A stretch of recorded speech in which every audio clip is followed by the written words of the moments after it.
পথহারা মানুষের পথিক হয়ে এসেছিলে ধরা দারে কোরআন নিয়ে। পথহারা মানুষের পথিক হয়ে এসেছিলে ধরা দারে কোরআন নিয়ে। তোমার পথের পথিক হতে জীবন গড়ার স্বপ্ন সাজাই। তোমার পথের পথিক হতে জীবন গড়ার স্বপ্ন সাজাই। সুখের দিনেও মোরা খুঁজি গো তোমায়, দুঃখের দিনেও মোরা সরি গো তোমায়। তুমি যে মোদের প্রিয় নবী, তোমারই জন্য পাগল সবাই। তুমি যে মোদের প্রিয় নবী, তোমারই জন্য পাগল সবাই। রসুলের জন্য পাগল হওয়ার দরকার আছে না নাই? দেখিনি কোনদিন, শুনেছি শুধু তুমি যে মোদের বড় আপন প্রভু। দেখিনি কোনদিন, শুনেছি শুধু তুমি যে মোদের বড় আপন প্রভু। রোজ হাসরে বিচার দিনের তোমার শাফাআত যেন গো পাই। রসুলের শাফাআত দরকার আছে না নাই? আমার চাঁদপুরের মুসলমানরা জোরে আওয়াজ দিয়ে বলেন, রসুলের শাফাআত দরকার আছে না নাই? এজন্য আমার সঙ্গে সঙ্গে বলেন, রোজ হাসরের বিচার দিনের তোমার শাফাআত যেন গো পাই। রোজ হাসরের বিচার দিনের তোমার শাফাআত যেন গো পাই। সুখের দিনেও মোরা খুঁজি গো তোমায়, দুঃখের দিনেও মোরা শনি গো তোমায়। তুমি যে মোদের প্রিয় নবী, তোমারই জন্য পাগল সবাই। তুমি যে মোদের প্রিয় নবী, তোমারই জন্য পাগল সবাই। আল্লাহ পাকের রসুলের মোহাব্বত, প্রেম, ভালোবাসা দ্বারা আমাদের অন্তরকে আল্লাহ পাক ভরপুর করে দেন। একটু শিক্ষা দিয়ে বলেন আমিন। আরো জোরে বলেন আমিন। আমার ভাইরা, বলছিলাম আল্লাহু লা ইলাহা ইল্লাহু, আল্লাহ তো ওই সত্তা যিনি ছাড়া আর কোনো মাবুদ নাই, একমাত্র মাবুদ কে? এটার নামে হলো কালিমা লা ইলাহা ইল্লাল্লাহ। এই কালিমা লা ইলাহা ইল্লাল্লাহ সমাজে কেমনে প্রতিষ্ঠিত হয়? এই কালিমা লা ইলাহা ইল্লাল্লাহ কেমনে দেশে প্রতিষ্ঠিত হয়? এজন্যই তো রাসূল করিম সাল্লাল্লাহু আলাইহি ওয়াসাল্লাম উহুদের ময়দানের মধ্যে গিয়ে দান্দান মোবারক পর্যন্ত শহীদ করেছেন। জোরে বলেন ঠিক কিনা? আমার ভাইরা, এই কালেমা লা ইলাহা ইল্লাল্লাহ সমাজে প্রতিষ্ঠিত করার জন্যই তো সাহাবায়ে কেরাম রাদিয়াল্লাহু তাআলা আনহুম নিজের জীবনের তাজা রক্ত পর্যন্ত দিয়েছেন। জোরে বলেন ঠিক কিনা? অবস্থাটা কি হয়ে গেল? রাসূল করিম সাল্লাল্লাহু আলাইহি ওয়াসাল্লাম উহুদের যুদ্ধের দিকে ছুটেছেন।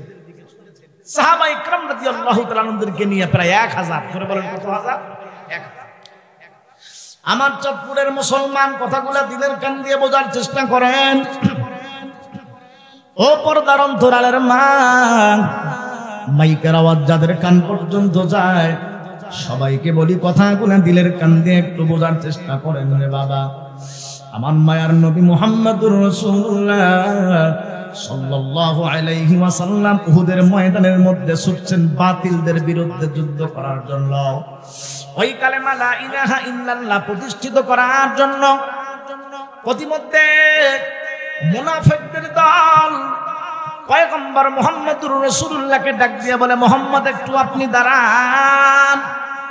আমার পয়গম্বর ওই জায়গার মধ্যে দাঁড়ায় গেলেন। ডাক দিয়ে বলেন, কি হয়েছে? বলে, ও পয়গম্বর মুহাম্মদ বলেন তো, আমরা যাদের সঙ্গে যুদ্ধ করতে যাচ্ছি তাদের সংখ্যা কত? বলে 3000। বলে আমাদের সংখ্যা কত?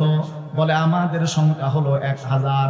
মুনাফিকরা ডাক দিয়ে বলে, পয়গম্বর কই 3000 আর কই 1000, আমরা তো তাদের সঙ্গে পারবো না, সুতরাং আমরা এই যুদ্ধের ময়দানে গিয়ে নিজের জীবনটাকে আমরা দিতে পারবো না। জোরে বলেন নাউজুবিল্লাহ। এ মুসলমান ইমানদার আল্লাহর গোলাম, কথাগুলা দিলের কান দিয়ে বোঝার চেষ্টা করো ভাই। মুমিনরা কখনো এই জীবনের কোনো মায়া করে না, জীবনের কোনো পারোয়া করে না। কারণ মুমিনদের দিলে, জোরে বলেন তো কার ভয়? আর জোরে ডাক দিয়া বলেন কার ভয়? মুসলমানের মুমিনদের দিলের মধ্যে আল্লাহর ভয়। এই জন্য মুমিনরা কখনো মৃত্যুকে কোনোদিন ভয় পায় না, কারণ মুমিনরা ভালো করেই জানে আমি যদি আল্লাহর পথে আমার জীবনটা দিতে পারি তাহলে আমার এপারে দুনিয়া ও পারে আখিরাত। চিৎকার দিয়ে বলেন সুবহানাল্লাহ। কিন্তু যারা মুনাফিক তারা মরণকে অনেক বড় ভয় পায়। ওই ইহুদি খ্রিস্টানের দল তারাও মরণকে অনেক ভয় পায়, কিন্তু মুমিনরা কখনোই মরণকে ভয় পায় না। এই জন্য তো মায়ান নবী মুহাম্মদুর রাসূলুল্লাহ সাল্লাল্লাহু আলাইহি ওয়াসাল্লাম যখন মুতার যুদ্ধের ময়দানের মধ্যে সাহাবায়ে কেরামকে পাঠাবেন, বলে মুতার যুদ্ধে সাহাবায়ে কেরামকে পাঠাবেন বলে আমির হবে কে? আল্লাহর পয়গম্বর বলেন এই যুদ্ধের আমির হবে আমার পালক পুত্র হযরত যায়েদ ইবনে হারেসা।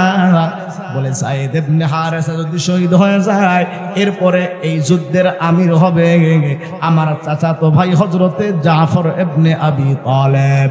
এরপরেও জাফর ইবনে আবি তালেব যদি শহীদ হয়ে যায় তারপরে এরকম ভাবে আমির হবে হযরত আব্দুল্লাহ বিন রওয়াহা। একটু জোরে বলেন সুবহানাল্লাহ। এ মুসলমান বলেন তো যুদ্ধের মধ্যে সেনাপতি কয়জন লাগে? আরো জোরে বলেন কয়জন লাগে? যুদ্ধের ময়দানে সেনাপতি লাগে একজন, কিন্তু পয়গম্বর বললেন তিনজনের কথা। তাহলে এ কথায় বোঝা গেল এই তিনজনের একজনও যুদ্ধের ময়দান থেকে ফিরে আসবে না, তিনজনই ওই যুদ্ধের ময়দানের মধ্যে শহীদ হয়ে যাবে। জোরে কোন সুবহানাল্লাহ। রাসূল করিম সাল্লাল্লাহু আলাইহি ওয়াসাল্লামের কাছ পর্যন্ত চলে আসে। যায়েদ ইবনে হারেসার বাবা মা যায়েদ ইবনে হারেসাকে খোঁজাখুঁজি আরম্ভ করে দিয়েছে, কিন্তু কোন জায়গার মধ্যে যায়েদকে পাওয়া যায় না। যায়েদের আব্বা আম্মা যায়েদের জন্য শুধু কাঁদে, আমার যায়েদ কোথায়, আমার যায়েদ কোথায়। মা বাবার চোখ দিয়ে কান্না করতে করতে এক পর্যায়ে চোখের পানি পর্যন্ত শেষ হয়ে গেল। ও চাঁদপুরের মুসলমান, কথাগুলা দিলের কান দিয়া বুঝো। এক পর্যায়ে তাদেরকে খবর দেওয়া হলো, তোমরা কি জানো তোমাদের সন্তান যায়েদ বিশ্ব নবী মুহাম্মদুর রাসূলুল্লাহর দরবারের মধ্যে আছে? চিৎকার দিয়া বলেন না সুবহানাল্লাহ। হযরত যায়েদ ইবনে হারেসার মা এবং তার বাবা পয়গম্বরের কাছে এসে ডাক দিয়া বলে, মুহাম্মদ আপনি যদি কিছু মনে না করেন আমার সন্তান যায়েদকে আপনি ছেড়ে দেন। পয়গম্বর ডাক দিয়া বলে, ও যায়েদ ইবনে হারেসার মা বাবা কোনো সমস্যা নাই, যায়েদ যদি তোমাদের কাছে যেতে চায় তাহলে আমার পক্ষ থেকে কোনো বাধা নাই। হযরতে যায়েদকে তার মা যখন দেখেছে অনেক দিন পর্যন্ত সন্তানের কোনো খবর নাই, হযরতে যায়েদের মা চোখ দিয়ে টপ টপ করে পানি ফেলা শুরু করে দিয়া দিল। ডাক দিয়া বলে, বেটা যায়েদ বহুদিন পর্যন্ত বাবা তোরে দেখি না, আয় বাবা আয় বাড়ির মধ্যে চল। হযরতে যায়েদ ডাক দিয়া বলে, মা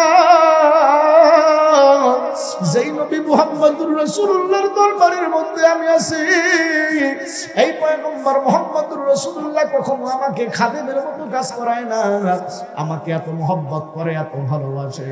ওগো মা আমি তোমাদের দরবার ছাড়তে পারি কিন্তু মুহাম্মদের দরবার ছাড়তে পারবো না। চিৎকার দিয়া বলেন না সুবহানাল্লাহ। এই হযরতে যায়েদ ইবনে হারেসা ডাক দিয়া বলেন, পয়গম্বর আপনি তো আমার বাবা, আয়েশা তো আমার মা, আমি কার কাছ থেকে নিয়ে বিদায় নিয়ে নিব? পয়গম্বর আমার তো বিদায়ের জায়গা নাই, সুতরাং আমি যুদ্ধের ময়দানে যাওয়ার জন্য রেডি আছি, কোনো বাধা নাই। এবার হযরতে জাফর ইবনে আবি তালেব চলে গেলেন তার এরকম ভাবে ফ্যামিলির কাছে বিদায় নেওয়ার জন্য। হযরতে জাফর রাদিয়াল্লাহু তাআলা আনহু চলে গেছে বিদায় নেওয়ার জন্য। হযরতে জাফর রাদিয়াল্লাহু তাআলা আনহু গিয়ে দেখে তার বিবি এরকম ভাবে কোরআন তেলাওয়াত করতেছে। ডাক দিয়া বলে, বিবি আমার, ও বিবি তুমি কি জানো পয়গম্বর আমাকে যুদ্ধের ময়দানের মধ্যে পাঠাই সেনাপতির দায়িত্ব দিয়েছে, মুতার যুদ্ধের ময়দানে আমি চলে যাব। এই জন্য বিবি তুমি আমাকে থামায়ো না, আমাকে তুমি বিদায় দিয়ে দাও। হযরতে জাফরের বিবি ডাক দিয়া বলে, স্বামী আমার, আমি আল্লাহর দরবারে একটু দোয়া করব। আপনার দুইটা কত সুন্দর ফুটফুটে বাচ্চা আল্লাহ পাক দিয়েছেন, আপনি যদি ওই মুতার যুদ্ধে শহীদ হয়ে যান তাহলে আমার সন্তানদের কি হবে? এই জন্য আমি মালিকের দরবারে দোয়া করব আল্লাহ পাক যেন আপনাকে গাজী বানায়া আমার কাছে ফিরাইয়া দেয়। একটু জোরে বলেন সুবহানাল্লাহ। অমনি হযরতে জাফর রাদিয়াল্লাহু তাআলা আনহু তরবারির উল্টা পিঠ দিয়া স্ত্রীর হাতের মধ্যে আঘাত করে আর ডাক দিয়া বলে, বিবি তোমার এই দোয়া মালিকের দরবারে কোনোদিন কবুল হবে না। বলে কেন? বলে কারণটা হলো, ও বিবি আমার পয়গম্বর আমার পরে হযরত আব্দুল্লাহ বিন রওয়াহার নাম বলেছে। আরে বিবি আমি নির্ঘাত ওই মুতার যুদ্ধের ময়দানে শহীদ হয়ে যাব, এই জন্য চিরজন্মের মতো তোমার কাছে বিদায় নিয়ে নিলাম। আল্লাহ পাক রব্বুল আলামিন যদি চান তাহলে হাসরের ময়দানে তোমার সঙ্গে আবার সাক্ষাৎ হয়ে যাবে। এ মুসলমান দেখেন ইমানের কত পাওয়ার। হযরতে জাফর রাদিয়াল্লাহু তাআলা আনহু সামনের দিকে যাইতেছে, সন্তানগুলা বাবা বাবা বলে কান্নাকাটি করতেছে, কিন্তু হযরতে জাফর পিছনের দিকে তাকায় না। হযরতে জাফর রাদিয়াল্লাহু তাআলা আনহু ছুটে চলছে ওই শহীদ হওয়ার জন্য। এইদিকে হযরতে আব্দুল্লাহ বিন রওয়াহা রাদিয়াল্লাহু তাআলা আনহু নতুন বিবাহ করেছেন। হযরতে আব্দুল্লাহ বিন রওয়াহা তার বিবির কাছে ডাক দিয়া বলে, বিবি আমার তুমি আমাকে চিরদিনের জন্য বিদায় দিয়ে দাও, কারণ পয়গম্বর আমাকে যুদ্ধের ময়দানে সেনাপতির দায়িত্ব দিয়েছে। বিবি ডাক দিয়া বলে, স্বামী আমার এখন পর্যন্ত আপনার চেহারাটা পর্যন্ত দেখলাম না, আপনি একটু ঘরের ভিতরের মধ্যে ঢুকেন, কমপক্ষে আপনার চেহারাটা একটু আমি দেখি, যাতে করে কিয়ামতের ময়দানে আপনি যে আমার স্বামী আমি যেন চিনতে পারি। হযরতে জাফর হযরতে আব্দুল্লাহ বিন রওয়াহা ডাক দিয়া বলে, বিবি আমার না, আমি তোমার ঘরে তোমার কাছে যাইতে পারবো না, কারণ তোমার কাছে যদি আমি যাই তাহলে প্রেম বিনিময় এরকম হতে পারে, লেট হয়ে যাবে। আমার পয়গম্বর তো আমাকে সেনাপতির দায়িত্ব দিয়েছে, এই জন্য আমি আর দেরি করতে পারবো না, খুব দ্রুত আমাকে চলে যেতে হবে। দেখেন মুসলমান তাদের মধ্যে ঈমানি পাওয়ার কথা। এ চাঁদপুরের মুসলমান কথাগুলো দিলের কান্দে বোঝার চেষ্টা করো। ও পর্দার অন্তরালের মা, মাইকের আওয়াজ যাদের কান পর্যন্ত যায় কথাগুলা দিলের কান দিয়ে বুঝো। এলাকার যুবক ভাইয়েরা কথাগুলা দিলের কান দিয়ে বোঝার চেষ্টা করেন। এক পর্যায়ে যুদ্ধের ময়দানের মধ্যে যুদ্ধ যখন শুরু হয়ে গেল, হযরতে জাফর ইবনে আবি তালেব রাদিয়াল্লাহু তাআলা আনহুর হাতের মধ্যে পতাকা, ওই কাফের বেঈমানেরা হযরতে জাফরের ডান হাতের মধ্যে কোপ দিয়েছে। হযরতে জাফরের সঙ্গে সঙ্গে ডান হাতটা পড়ে গেল। হযরতে জাফর বাম হাত দিয়া কালেমার পতাকা উড্ডীন করে রেখেছে, মাটির মধ্যে পড়তে দেয় না। ওই এক কাফের বেঈমানের দল হযরতে জাফরের বাম হাতের মধ্যে আরেকটা কোপ দিল, সঙ্গে সঙ্গে হযরতে জাফরের বাম হাতটা পড়ে গেল। হযরতে জাফর তারপরেও কালেমার পতাকা মাটির মধ্যে পড়তে দিল না, দুই হাত দিয়া দুই বাহু দিয়া কালেমার পতাকা উড্ডীন করে রেখেছে। চিৎকার দিয়া বলা যায় না সুবহানাল্লাহ। এ মুসলমান ইমানদার কথাগুলা দিলের কান দিয়ে বোঝার চেষ্টা করো। ও যুবক ভাই কথাগুলা দিলের কান দিয়ে বোঝার চেষ্টা করো। এ যুবক দেখো সাহাবায়ে কেরাম রাদিয়াল্লাহু তাআলা আনহু কিভাবে কত কষ্ট করে করে এই ইসলাম আমাদের কাছ পর্যন্ত আসে। ইসলাম এমনিতে আমাদের কাছ পর্যন্ত আসে নাই, ওই কাফের বেঈমানের দল তো কতই চেষ্টা করেছিল ইসলামকে দুনিয়া থেকে নির্মূল করে দেওয়ার জন্য। সাহাবায়ে কেরাম রাদিয়াল্লাহু তাআলা আনহু ত্যাগ ও তিতিক্ষার মাধ্যমে আল্লাহ পাক আমাদের কাছে ইসলামকে এখনো পর্যন্ত টিকিয়ে রেখেছেন। চিৎকার দিয়া বলেন সুবহানাল্লাহ। আমার চাঁদপুরের ভাইরা, কাফের বেঈমানরা চেষ্টা তো কম করলো না, অনেক চেষ্টা করেছে তারা, কিন্তু কোন জায়গার মধ্যে তারা সফলতা পায় নাই। কারণ আল্লাহ পাক যেই দিকে আছেন সেই দিকে বিজয় আছে, শয়তান যেদিকে আছে সেই দিকে কোনো বিজয় নাই। মালিক যেই দিকে থাকবেন সেদিকেই তো বিজয় হবে। জোরে বলে ঠিক কিনা? কাফের বেঈমানরা কষ্ট কম দেয় নাই, এরা কম মুসলমানদেরকে জ্বালা যন্ত্রণা করে নাই। এমনকি হযরত ওমর ফারুকের জামানা যখন শুরু হয়ে গেল, হযরত ওমর ফারুক রাদিয়াল্লাহু তাআলা আনহুকেও কম জ্বালায় নাই এরা। হযরত ওমরের কাছে অনেক কষ্ট করে করে তারা কিছু প্রশ্ন বানায়া দেখছে মুসলমানদের সঙ্গে পারা যাচ্ছে না, জিহাদের ময়দানে মুসলমানদের সঙ্গে কুলে উঠতে পারা যাচ্ছে না। এই জন্য কাফের বেঈমানরা কি করলো, বলে মুসলমানদেরকে আমাদেরকে অন্যভাবে আটকাতে হবে। বলে কিভাবে? বলে তাদের বড় বড় পণ্ডিত যেগুলি ছিল বলে সবগুলাকে বললো তোরা কিছু প্রশ্ন বানা, এই প্রশ্নগুলা মুসলমানদেরকে করব। ওরা উত্তর দিতে পারবে না, অমনিতেই হামলা শুরু হয়ে যাবে। নাউজুবিল্লাহ। একটু আস্তে কর, আর একটু জোরে কর নাউজুবিল্লাহ। মুসলমানরা জোরে বলেন তো। কাফের বেঈমানরা ইহুদি খ্রিস্টানরা যতই চাক না কেন, ইসলামকে নির্মূল করার জন্য, কোরআনকে নির্মূল করার জন্য, দ্বীনকে নির্মূল করার জন্য তাদের এই আশা আকাঙ্ক্ষা কোনোদিন কি পূর্ণ হবে? জোরে বলেন পূর্ণ হবে? ইসলামের হেফাজতের দায়িত্ব কার? কোরআনের হেফাজতের দায়িত্ব কার? সুতরাং কোন কাফের বেঈমান ইহুদি খ্রিস্টান নাসারা এর আগেও তারা চেষ্টা করেছিল, তারা সফল হতে পারে নাই। আজকেও যদি কেউ এরকম ভাবে সাহস করে, দুঃসাহস করে, তারাও সফল হতে পারবে না। কারণ জোরে বলেন তো ফয়সালা কার? আরো মালিকের নাম জোরে নেন, জোরে বলেন ফয়সালা কার? খ্রিস্টানরা অনেক কষ্ট করে 4টা প্রশ্ন বানাইছে। জোরে বলেন কয়টা? আরো জোরে বলেন কয়টা? হযরত ওমরের কাছে আসার পরে বলতেছে, ওমর তোমার কাছে আমরা 4টা প্রশ্ন জানতে চাই। ওরা মনে করছে মুসলমানরা তো জবাব দিতে পারবে না, সুতরাং অমনিতে হামলা শুরু হয়ে যাবে। আমার ভাইয়েরা, আল্লাহ পাক যদি চান প্রশ্নের জবাবের ব্যবস্থা হতে পারে কি পারে না? কথা বলেন, কথা বলেন, পারে কি পারে না? অবশ্যই পারে। দেখেন কি হয়ে যায়। হযরত ওমরকে প্রশ্নগুলো করছে অনেক মারাত্মক, অনেক ভেজালিলা প্রশ্ন। ওরা বানাইছে এরকম ভাবে যে মুসলমানরা যেন উত্তর না দিতে পারে। 1 নম্বর প্রশ্ন করেছে, ওমর এমন 2 ভাইয়ের নাম তুমি বলো যেই 2 ভাই জন্ম আর মৃত্যু একসঙ্গে, কিন্তু এক ভাই আর এক ভাই থেকে 100 বছর বেশি। জোরে বলেন 500 বছর বেশি? আমার চাঁদপুরের মুসলমানরা বলেন তো, জন্ম মৃত্যু যদি একসঙ্গে হয় তাহলে কি 100 বছর বয়স কারো বেশি হওয়া সম্ভব হয়? প্রশ্ন সহজ না কঠিন? হযরত ওমর প্রথম প্রশ্ন শুনেই হযরত ওমরের মাথাটা ঘুরে গেছে। কি প্রশ্ন করে এরা? কিন্তু বুঝতে দিচ্ছেন না, কারণ সব জায়গার মধ্যে মাথা গরম করে কাজ হয় না, মাঝে মাঝে হেকমতের সাথেও কাজ করতে হয়। ঠিক কিনা জোরে কম? এর সব জায়গায় গরম দেখানো যাবে না, মাঝে মাঝে হেকমতের সহিত কাজ করতে হবে। 2 নম্বর প্রশ্ন করেছে হযরত ওমরের কাছে, ওমর এমন একটা জায়গার নাম বলো, এমন একটা দেশের নাম বলো যেই জায়গায়, সেই দেশে পৃথিবী শুরু লগ্ন থেকে এ পর্যন্ত শুধু একবার চাঁদের আলো পৌঁছেছিল, কিয়ামত পর্যন্ত আর চাঁদের আলো সেখানে যাবে না। ওই জায়গাটা কোন জায়গায় একটু বলো। হযরত ওমর কয়, অনেক সাধারণ জ্ঞান শুনলাম, অনেক কিছু শুনলাম, অনেক দেশের নাম শুনলাম, চাঁদের আলো দেশে পৌঁছবে না, জায়গায় পৌঁছবে না, এটা আবার কোন দেশ? হযরত ওমরের মাথার মধ্যে নাই, মেজাজটা গরম হয়ে গেছে, কিন্তু দেখাচ্ছেন না। হেকমতের সহিত কাজ করতে হবে। 3 নম্বর প্রশ্ন করে হযরত ওমরের মাথাটা আরো খারাপ। বলে 3 নম্বর প্রশ্ন করে ওমরের কাছে, ওমর এই চাঁদপুরের মুসলমানরা যেরকম রাস্তাঘাট দিয়ে হাঁটা চলাচল করে, বলে একটা কবর আছে, সেই কবরটাও মানুষের মতো হাঁটা চলাচল। হযরত ওমর কয় কি কবর আবার হাঁটা চলাচল করে? এটা কি সম্ভব? বলে শুধু কবর হাঁটা চলাচল করে না, কবরের ভিতরে যে লাশ আছে ও লাশটাও হাঁটে। এই কবর লাশটা কোথায়? হযরত ওমর বলে, আর প্রশ্ন আছে? বলে হ্যাঁ, আর একটা আছে। বলে 4 নম্বর প্রশ্ন, ওমর জেলখানার মালিক জেলার বলেছে আমার জেলখানায় থাকবি, খাবি, সব চলবে, জেলখানায় খাওয়া থাকা কোনো নিষেধ না, কিন্তু সত্য হলো তোরে নিঃশ্বাস নেওয়া যাবে। আমার ভাইরা বলেন তো, নিঃশ্বাস ছাড়া কি জেলখানায় থাকা সম্ভব? এই যে খ্রিস্টানরা অনেক মেহনত করে, টালমাটাল করে, বিভিন্ন কায়দা করে মুসলমানদেরকে আটকানোর জন্য এই প্রশ্ন 4টা করলো।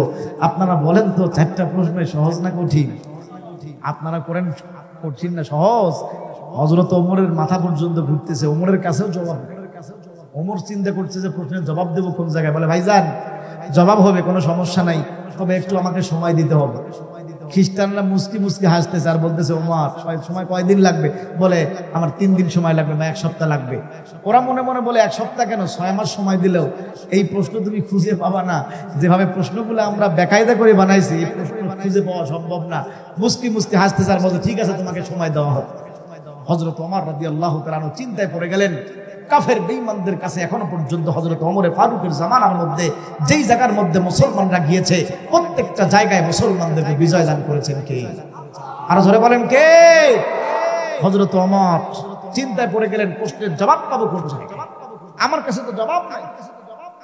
হযরত ওমর জলিলুল কদর বড় বড় সাহাবায়ে কেরাম যারা ছিল সবগুলোকে একত্রিত করলেন। হযরত ওমর রাদিয়াল্লাহু তাআলা আনহু জলিলুল কদর বড় বড় সাহাবায়ে কেরাম রাদিয়াল্লাহু তাআলা আনহুমদেরকে একত্রিত করলেন।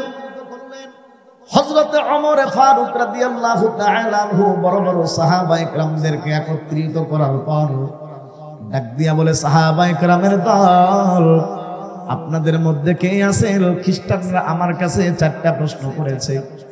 ও সাহাবায়ে কেরামের দল, কে আছেন প্রশ্নের জবাব দেওয়ার জন্য দাঁড়ায় যান?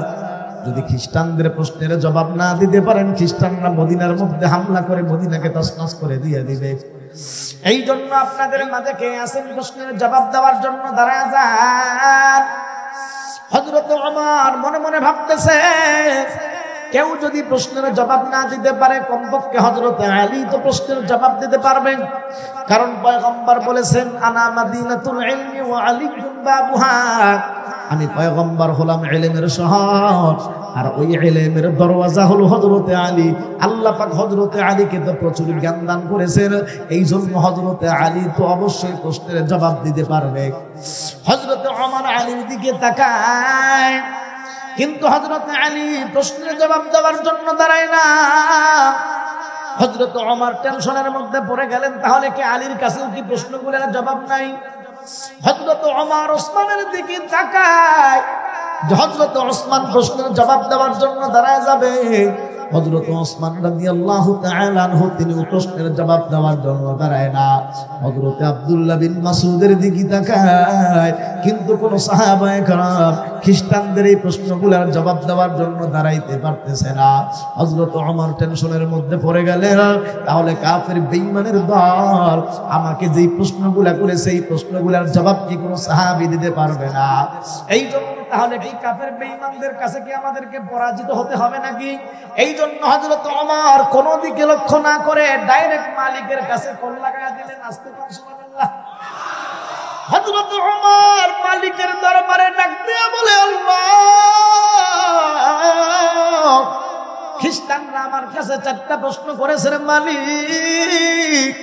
ও মালিক, তোমার পক্ষ থেকে এমন কোন বান্দা তুমি পাঠায়া দাও যেই বান্দা খ্রিস্টানদের 4 প্রশ্নের জবাব দিয়া মুসলমানদেরকে আল্লাহ তোমার এই পয়গম্বরের শহর মদিনাকে হেফাজত করবে। চিৎকার দিয়ে বলেন সুবহানাল্লাহ। হযরত ওমর রাদিয়াল্লাহু তাআলা আনহু দেখছেন সাহাবায়ে কেরামরা জবাব দিতে পারছে না, ডাইরেক্ট মালিকের দরবারে কল লাগাইলেন। নামাজ পড়ে আল্লাহর কাছে বললেন যে, আল্লাহ, তোমার পক্ষ থেকে এমন কোন বান্দা পাঠায় দাও যে খ্রিস্টানদের 4 প্রশ্নের জবাব দিবে। হযরত ওমর তো সেই সাহাবী। আরে হযরত ওমরের কথা মতো, তার রায় মতো আল্লাহ পাক বিভিন্ন জায়গায় কোরআনের আয়াত পর্যন্ত নাজিল করেছেন।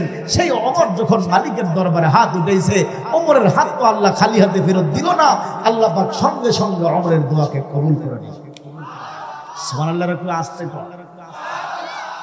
হযরত ওমর রাদিয়াল্লাহু তাআলা আনহু দোয়া করতে দেরি, আল্লাহ পাক কবুল করতে দেরি করলেন না।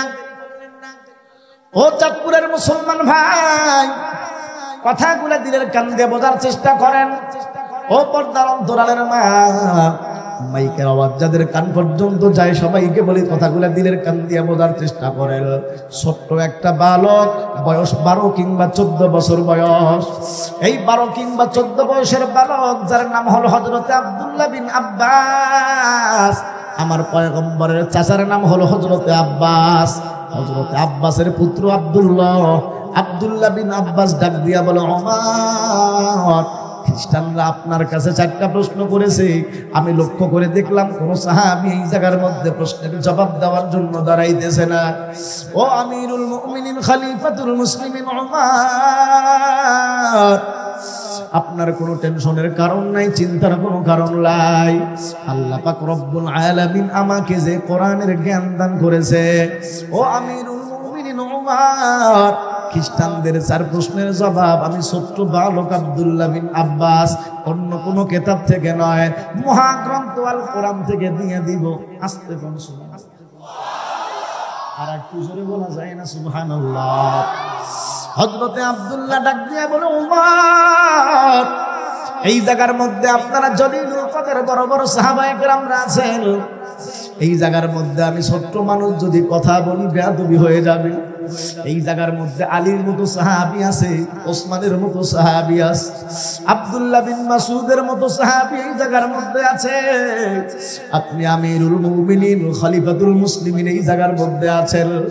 আমি ছোট্ট বালক যদি মাঝখানে কথা বলি বেয়াদবি হয়ে যাবে। ও আমিরুল মুমিনিন ওমর, আমি লক্ষ্য করে দেখলাম ওইদিকে খ্রিস্টানদের পক্ষ থেকে আলটিমেটাম, যদি প্রশ্নের জবাব না দেওয়া হয় তাহলে মদিনার মধ্যে তারা হামলা করবে।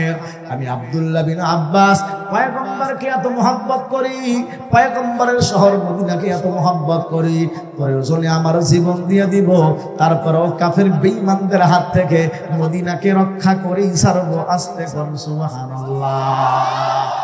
প্রয়োজনে জীবন দিয়ে দিব, তারপরে অবশ্যই মদিনাকে কাফের বেঈমানদের হাত থেকে হেফাজত করেই ছাড়বো। এ হলো সাহাবায়ে কেরামের অবস্থা। আরে এজন্যই সাহাবায়ে কেরামরা তো রাসূলের যুগের লোক, আমরা তো রাসূলের যুগের লোক না। আমরাও যদি রাসূলের যুগের লোক হইতাম, আমরা রাসূলের সাহায্য করতাম। ঠিক কি না? জন্ম আমার নবীর যুগে হলে কেমন হতো, জন্ম আমার নবীর যুগে হলে কেমন হতো, দুনয়নে রাসূল পাক দেখিলে কেমন হতো, দুনয়নে রাসূল পাক দেখিলে কেমন হতো, জন্ম আমার নবীর যুগে হলে কেমন হতো।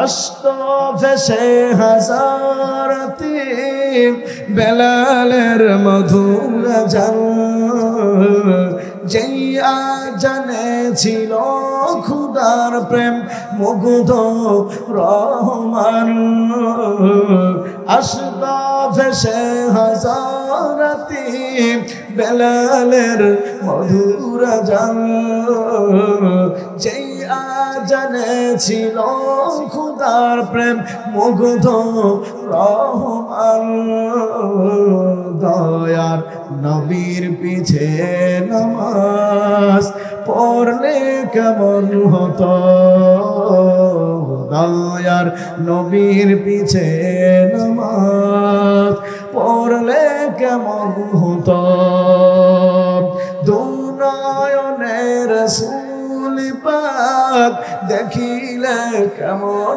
হতো, দুনয়নে রাসূল পাক দেখিলে কেমন হতো, জন্ম আমার নবীর যুগে হলে কেমন হতো।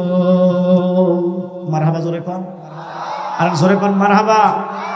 আল্লাহ পাক আমাদের সকলকে রাসূলের মুহাব্বত ভালোবাসা দ্বারা আব্দুল্লাহ বিন আব্বাস পয়গম্বরকে যেমন মুহাব্বত করেছিলেন, ভালোবেসেছিলেন, জীবনের রক্ত পর্যন্ত পয়গম্বরের শহরকে টিকিয়ে রাখার জন্য নিয়ত করেছিলেন, সেই আব্বাস আব্দুল্লাহ যেরকম রাসূলকে মুহাব্বত করেন, আল্লাহ পাক যেন আমাদের কলবকে, অন্তরকে রাসূলের ভালোবাসা দ্বারা ভরপুর করে দেন। একটু জোরে বলেন আমিন, আর জোরে বলেন আমিন। হযরত আব্দুল্লাহ বিন আব্বাস, কষ্ট হচ্ছে আপনাদের? হযরত আব্দুল্লাহ বিন আব্বাস রাদিয়াল্লাহু তাআলা আনহুমা, হযরত আমিরুল মুমিনিন খলিফাতুল মুসলিমিন ওমর রাদিয়াল্লাহু তাআলা আনহুকে ডাক দিয়া বলে, আমিরুল মুমিনিন ওমর, আপনার কোনো টেনশনের কারণ নাই, চিন্তার আপনার কোনো কারণ নাই। ওই কাফের বেঈমানের দল মুসলমানদের আটকানোর জন্য যেই চারটা প্রশ্ন করেছে, আমি ছোট্ট মানুষ আব্দুল্লাহ বিন আব্বাস অন্য কোন কিতাব থেকে নয়, মহাগ্রন্থ আল কোরআন থেকে 4 প্রশ্নের উত্তর দিয়ে দিব। আস্তে কোন সুবহানাল্লাহ। এ মুসলমান ইমানদার, চাঁদপুরের মুসলমান, কথাগুলা দিলের কান দিয়ে বোঝার চেষ্টা করো। ও বৃদ্ধ বাবাজিরা, কথাগুলা দিলের কান দিয়ে বোঝার চেষ্টা করেন।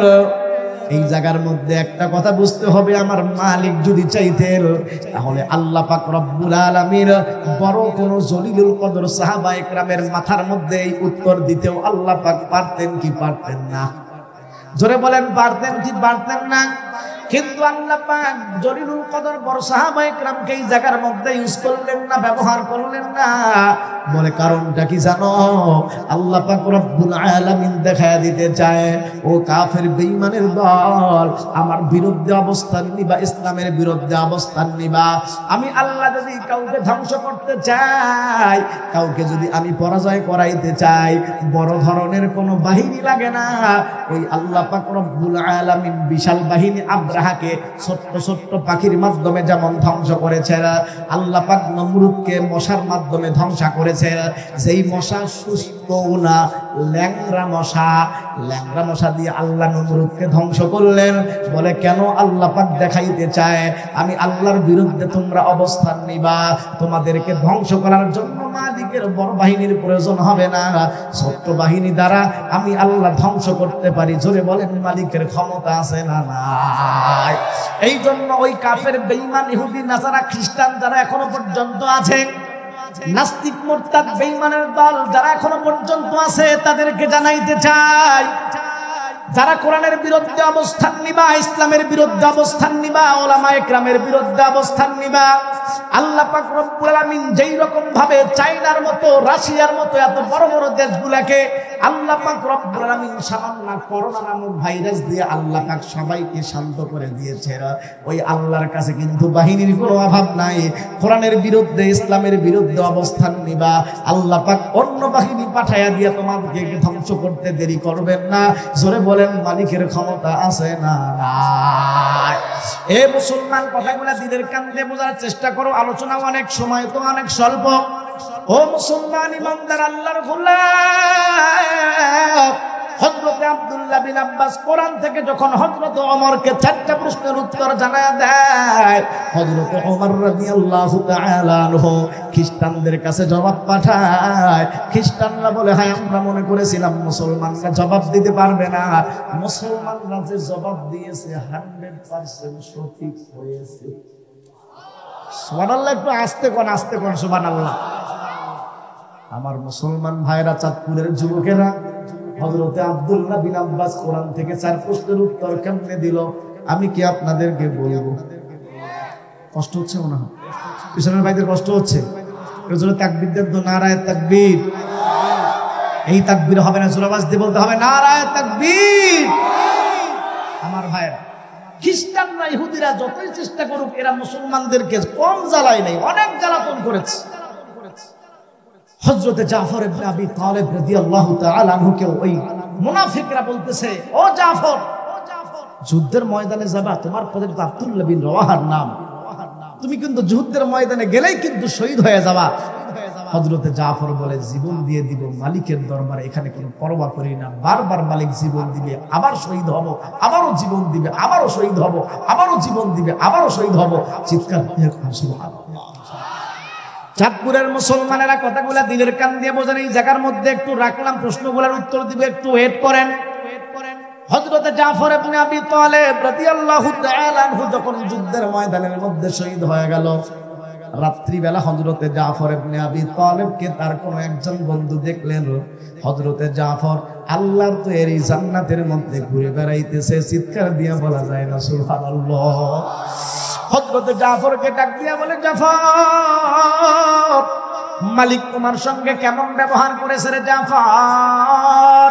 হযরতে জাফর বলে, আল্লাহ পাক রব্বুল আলামিন আল্লাহ রাস্তায় জিহাদের ময়দানে জীবনটাকে উৎসর্গ করে দেওয়ার জন্য মালিক আমাকে ক্ষমা করে জান্নাত দান করেছে। চিৎকার দিয়া বলেন সুবহানাল্লাহ।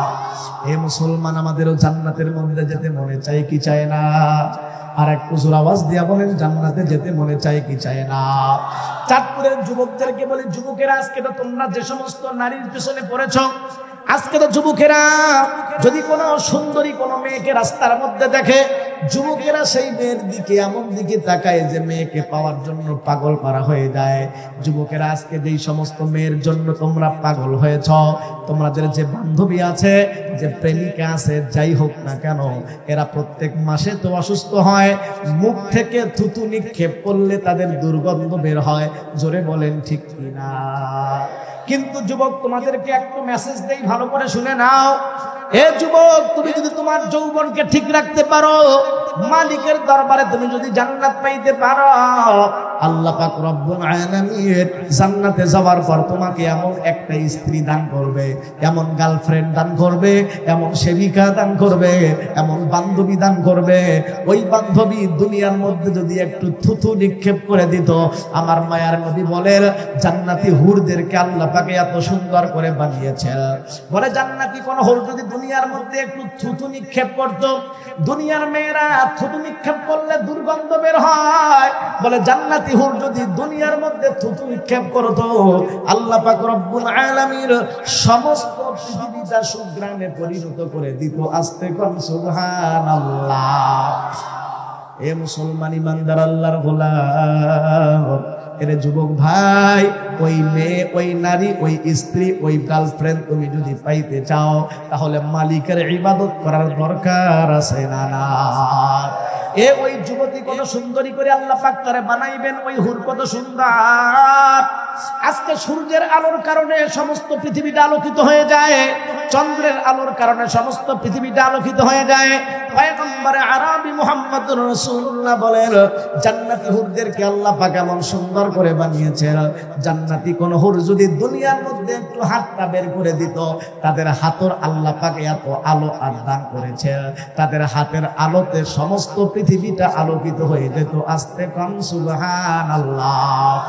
এমন জান্নাত আমরা পেতে চাই কি চাই না? কারা কারা এমন জান্নাত চান? মালিকের দরবারে দুইটা হাত তুলে আল্লাহ পাককে দেখান, ও মালিক, তুমি তোমার কুদরতি নজরে তাকায় দেখো না আল্লাহ, চাঁদপুরের যুবকেরা কোরআনের বড় পাগল, ইসলামের বড় পাগল। আল্লাহ, তোমার যুবকেরা, তোমার বান্দারা জান্নাত পাওয়ার জন্য বড় পাগল। এদের জন্য দোয়া করলাম, আল্লাহ যুবকদেরকে সমস্ত গুনাহের কাছ থেকে হেফাজত করো, জান্নাতি কাজগুলো বেশি করে করার তৌফিক দাও। মালিক, সবাইকে জান্নাতের ব্যবস্থা করে দিও। সবাই জোরে জোরে বলেন আমিন।